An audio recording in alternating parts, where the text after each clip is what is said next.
Las vísceras hervidas y los restos de alcohol mejoraron un poco, aunque no por mucho tiempo, el ánimo de los indios. Una vieja solitaria y tranquila cruzó la playa y se sentó cerca de la orilla, mirando el centro del río, a roer una cabeza ya casi descarnada.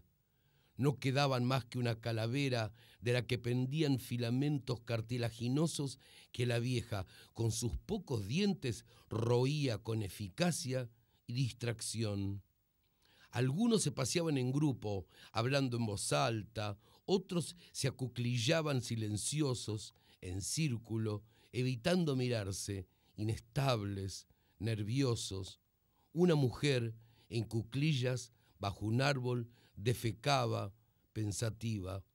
Algunos grupos dispersos practicaban todavía apareamientos imperfectos y extravagantes.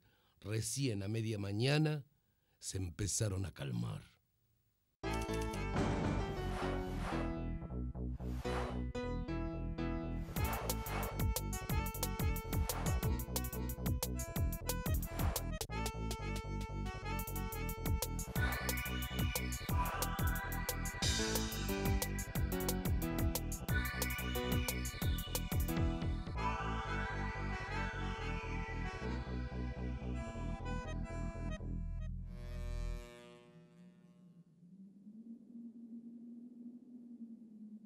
Juan José Saer nació en Cerodino, un pueblo de la provincia de Santa Fe, el 28 de junio de 1937.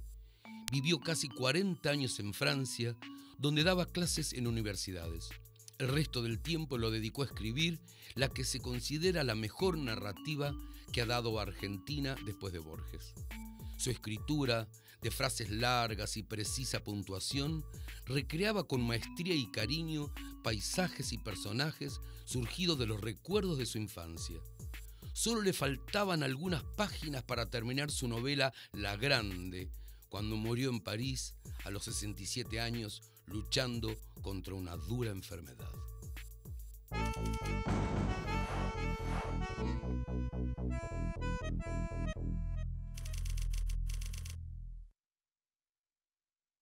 Darwin dice, a 40 kilómetros al noroeste de Rosario se encuentra el lugar más chato, la llanura más chata que debe existir sobre la Tierra, ¿no? Y a 40 kilómetros al noroeste de Rosario está Cerodino, que fue fundada unos años más tarde. Darwin dijo eso aproximadamente 100 años antes de mi nacimiento. Y entonces esa descripción del paisaje de la llanura es, ¿cómo podríamos decir? Cuando yo leía el libro de Darwin, revivía sobre las cosas que él decía sobre la llanura, revivía toda una serie de experiencias personales mías.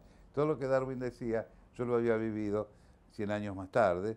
De modo que ese pueblo es un pueblo clásico de la llanura santafesina, que son diferentes de los de la llanura porteña. Con el este de Córdoba hay algunos puntos de contacto, salvo el ferrocarril. Entonces, trenes del ferrocarril Mitre, las estaciones del ferrocarril Mitre, que iba hacia Tucumán, zona de cultivos cerealeros en aquella época, maíz, trigo también, pero sobre todo maíz, en los últimos, maíz, girasol.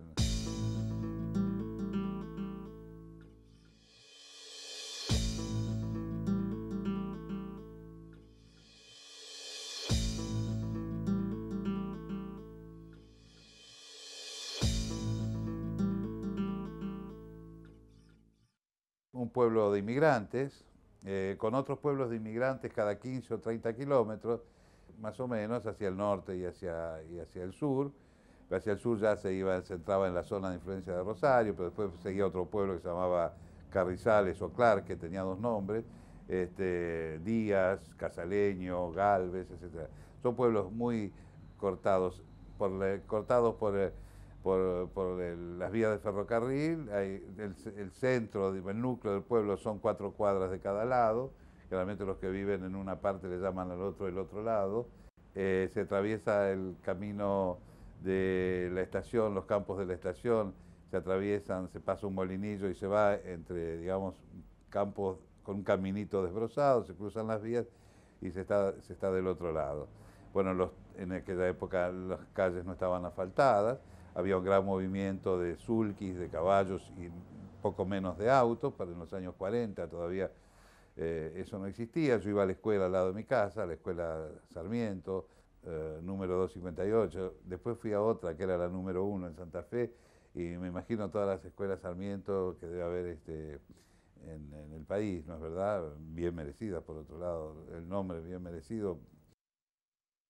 Al anochecer se encienden los primeros fuegos. Un olor a leña y después de carne asada es lo que sobresale cuando empieza a oscurecer en el campo, en las orillas del río, en los pueblos y en las ciudades. Repartido en muchos hogares, no siempre equitativos, el fuego único de Heráclito arde plácido o turbulento, iluminando y entibiando ese lugar que ni más ni menos prestigioso que cualquier otro es, sin embargo, único también a causa de unos azares llamados historia, geografía y civilización.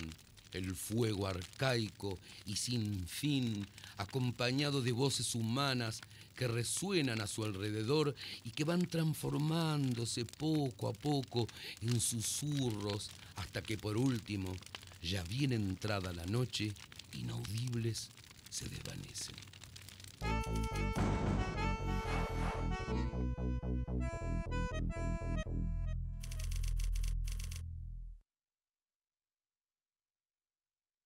Existe esa visión de que aquello que es, es lejano, y para los niños, en los jóvenes hay una impaciencia por vivir experiencias que le parecen inaccesibles y que después resultan. Bueno, está el caso del sexo, ¿no? A los niños que todavía no tienen acceso a la verdadera relación sexual ven el sexo como una cosa, una experiencia absolutamente extraordinaria. Y efectivamente las primeras experiencias sexuales son extraordinarias, temblorosas, todo lo que usted quiera. Pero después, uno se va habituando, y entonces no siempre el sexo tiene esa aura mítica. Y de tanto en tanto, la especie nos obliga a volver a esa aura mítica porque quiere reproducirse,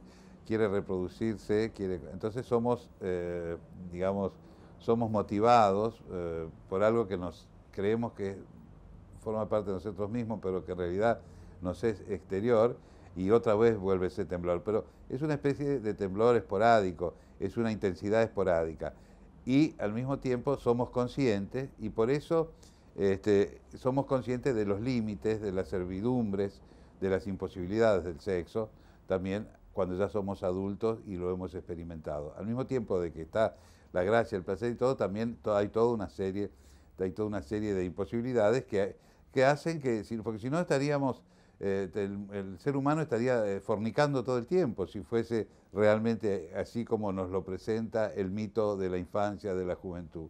Se transforma en una experiencia relativa, es decir, y eso con todo, ¿no? La fruta, en el texto la fruta es el placer, podríamos decir, o la experiencia intensa, ¿no? Y la fruta puede ser esto de lo que acabo de hablar, o puede ser también la gloria, puede ser la amistad, puede ser la aventura.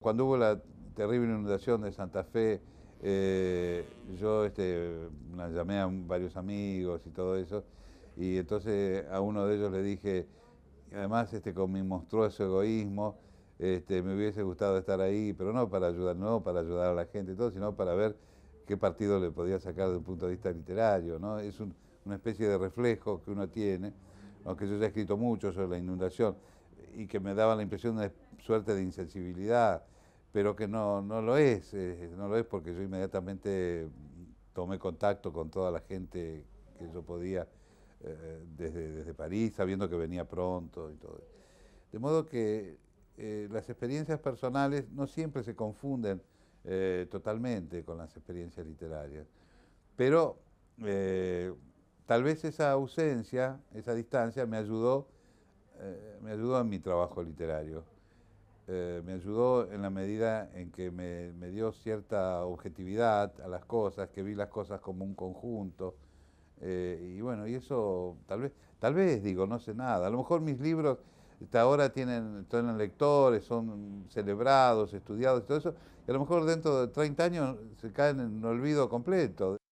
La playita que se desplegaba a su izquierda, agitada por los bañistas del atardecer, no es ahora más que un recuerdo nuevo que baja a su memoria y un ruido de voces, risas y chapoteos que suena atrás y que va debilitándose a medida que el vallo amarillo trota por la orilla del agua hacia el horizonte casi anaranjado y verdoso detrás de los árboles enanos dispersos sobre la tierra amarillenta.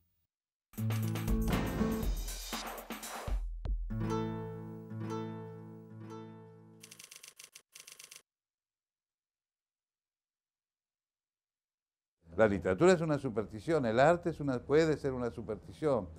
El otro día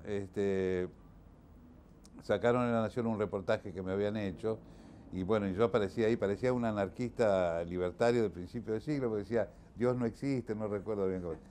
Yo no rezo nunca porque parecía que... No, pero simplemente contestaba a una pregunta que me habían hecho a propósito de una frase de Paul Auster que me parece particularmente ridícula, ¿no? Eso de decir, yo escribo como si estuviera rezando. Escritura es un trabajo que no le deja a uno tiempo para rezar, ¿no es verdad? Y Pessoa, que es un escritor, poeta que yo admiro profundamente, él dice que es para salvar su alma. Tenemos que tomar eso como una metáfora, dice, para salvarme, para existir, para poder ser yo mismo, esa vida terrible, gris, sufriente que llevó Pessoa, ¿no es verdad? Entonces, él utiliza el término alma, que yo no utilizo, ya está fuera de mi vocabulario, ¿no? Yo no utilizo la palabra, solo la puedo usar irónicamente, ¿no? O citando a alguien, ¿no? O citando a alguien. O en boca de un personaje que habla de esa manera, de una manera a la cual yo no adhiero, ¿no? O irónicamente. Y entonces, yo ¿cómo podríamos decir? No estoy persiguiendo la superstición. La gente tiene derecho a tener superstición. A veces son las supersticiones lo único que les queda para aferrarse a la existencia. Y entonces, a mí me parece, bueno, pero en cambio, lo que no estoy de acuerdo es el uso que se hace de la superstición como forma de opresión y de dominio y de opresión, como forma de privilegiar una posición, tomar una posición de privilegio. Eso no. Eso lo combato lo combato constantemente, abomino de eso y en cambio yo creo que la gente tiene derecho a ser supersticiosa cuando no tiene otra cosa, ¿no?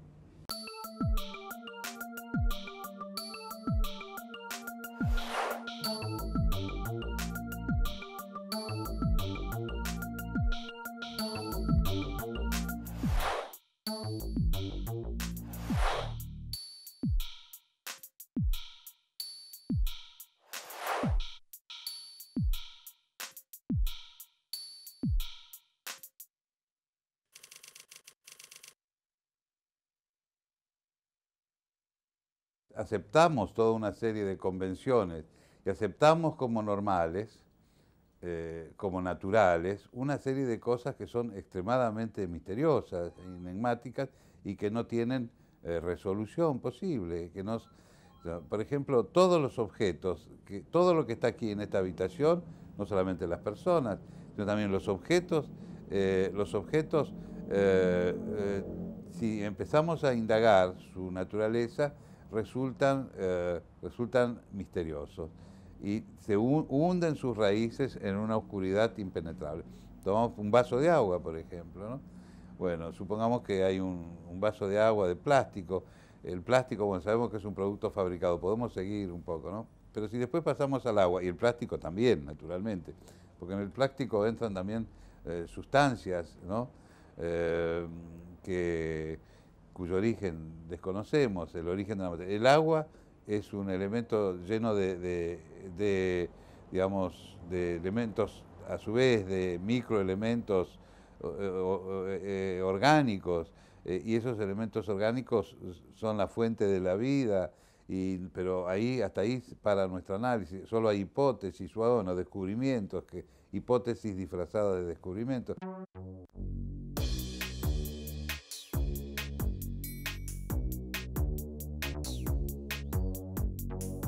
Durante la cena, el mueblero se puso a observar a su mujer. Por primera vez después de 30 años le venía a la cabeza la idea de que también ella debía guardar algo oculto, algo tan propio y tan profundamente hundido que aunque ella misma lo quisiese, ni siquiera la tortura podría hacérselo confesar. El mueblero sintió una especie de vértigo. No era el miedo banal a ser traicionado o estafado lo que le hacía dar vueltas en la cabeza como un vino que sube, sino la certidumbre de que justo cuando estaba en el umbral de la vejez, iba tal vez a verse obligado a modificar las nociones más elementales que constituían su vida.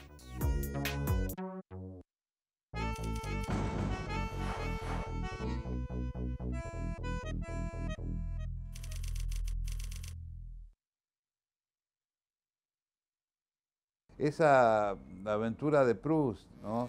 Esa de querer recuperar su pasado, digamos, puso en funcionamiento un mecanismo a través de la memoria voluntaria, de la memoria involuntaria, que era la que él buscaba para que se produzcan esas grandes epifanías, ¿no? Que hay en ese libro inmenso. Es eso, uno tiene la impresión en un determinado momento que se abrieron unas compuertas, ¿no? En la cabeza de Proust, en la memoria, porque él empezó la recherche en busca del tiempo perdido, lo empezó como artículo. Después se le ocurrió que se podía hacer un cuento. Después pensó hacer una novela corta y lo iba haciendo. Y después terminó. Y después es una novela que no acabó nunca. Se siguió escribiendo sola después de la muerte del autor, porque es una especie de máquina que sigue todo el tiempo en movimiento. Bueno, y entonces escribía con una especie de furia Proust, que era un hombre enfermo, que era un hombre que había tenido una vida muy mundana, hasta tal punto que Gide había rechazado la recherche sin leerla, porque consideraba que un niño bien tan mundano no podía escribir nada serio, y después, en todo caso, es el argumento que dio más tarde. Y entonces, de pronto se transformó en una especie de mártir Proust, en el mártir de su propia escritura, de su propia obra, de su propio pasado, que lo arrastró a un trabajo de escritura, digamos, hercúleo, ¿no? Un trabajo de escritura que era, podemos decir que era superior a sus fuerzas y que terminó matándolo, ¿no? Terminó matándolo.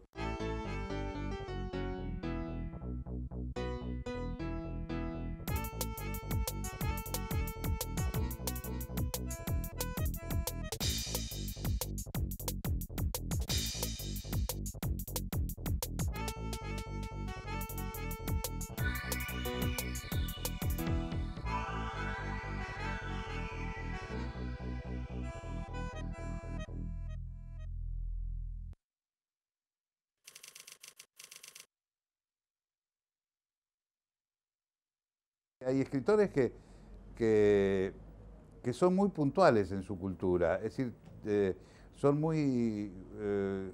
tienen una cultura muy localizada y que les sirve maravillosamente para escribir. Yo no sé cuál es la cultura de Onetti. Yo sé que Onetti era un hombre que leía mucho, pero al final de su vida leía novelas policiales. Yo creo que hay escritores que ocultan un poco su cultura. No, Onetti sería uno de ellos, que siempre se hacía el arrabalero. Dice, ¿qué le ven al coso ese a Henry James? Le dijo una vez a Borges. ¿Y ustedes qué le ven al coso eso a Henry James? Al coso ese, Henry James. Era una forma. Onetti leía corrientemente inglés. Onetti había traducido del inglés, conocía el inglés, era un idioma que él dominaba y seguramente, y había leído probablemente a James en inglés, pero como estaba con Borges y Rodríguez Monegal, bueno, entonces quería hacer ese tipo de provocación. Una manera, a lo mejor a él no le gustaba demasiado, le gustaban demasiado ciertas novelas de Henry James, pero hay algo que es evidentemente claro en su obra, en sus primeros libros, particularmente en La vida breve, es que él reflexionó mucho sobre la cuestión del punto de vista en sus libros. Lo notamos en La vida breve, lo notamos en El astillero, en Los adioses, y lo notamos en algunos cuentos, como por ejemplo ese cuento maravilloso que se llama La cara de las desgracias, que escribió dos veces, uno en segunda persona, en tercera persona y otro en primera persona. También escribió un cuento en segunda persona, que es el cuento Bienvenido Bob, que está escrito en segunda persona, es decir, es un cuento que se dirige a un personaje todo el tiempo en segunda persona. Bueno, ese trabajo con el punto de vista que hace Onetti en sus mejores relatos, evidencia una reflexión sobre el punto de vista en la narrativa. Y ninguna novelista del valor de Onetti que pueda haber hecho una reflexión puede ignorar el aporte de Henry James digamos, las técnicas del punto de vista narrativo. Eso lo sabía. Por eso cuando él dice, ¿qué le ven ustedes al coso ese? En realidad está ocultando un poco sus influencias, pero yo estoy seguro de que hay textos de James que le tienen que haber gustado mucho, como por ejemplo Otra vuelta de tuerca, ¿no? Que es un texto, digamos, bastante limpio, todas las historias, o Daisy Miller, bueno. Yo creo que era una pose de Onetti, ¿no? Y en el caso de Rulfo, que también, digamos, pasaba desdeñosamente una mano sobre la cuestión de la cultura de un escritor, vemos que su novela, Pedro Páramo, es el producto de una reflexión sobre las formas narrativas, un producto evidente, en el cual se ve una reflexión muy intensa sobre las formas narrativas, en el momento en que él comienza a escribir sobre lo que había pasado en la novela, porque ha habido novelas parecidas en México, magníficas también, los de abajo de Mariano Azuela, pero con temas semejantes, parecidos, pero eran una novela lineal que estaba escrita en una óptica que era la de su tiempo, pero ese libro de Rulfo totalmente, digamos, que está como hecho pedazos, ¿no? Deliberadamente, esa especie de rompecabezas, ¿no? Eso solo puede haberlo escrito alguien que reflexionó mucho sobre la forma narrativa y leyendo. Podemos, por lo tanto, afirmar que la verdad no es necesariamente lo contrario de la ficción, y que cuando optamos por la práctica de la ficción, no lo hacemos con el propósito turbio de tergiversar la verdad. En cuanto a la dependencia jerárquica entre verdad y ficción, según la cual la primera poseería una positividad mayor que la segunda, es desde luego, en el plano que nos interesa, una mera fantasía moral. Aún con la mejor buena voluntad, aceptando esa jerarquía y atribuyendo a la verdad el campo de la realidad objetiva y a la ficción la dudosa expresión de lo subjetivo, persistirá siempre el problema principal, es decir, la indeterminación de que sufren no la ficción subjetiva relegada al terreno de lo inútil y caprichoso, sino la supuesta verdad objetiva y los géneros que pretenden representarla.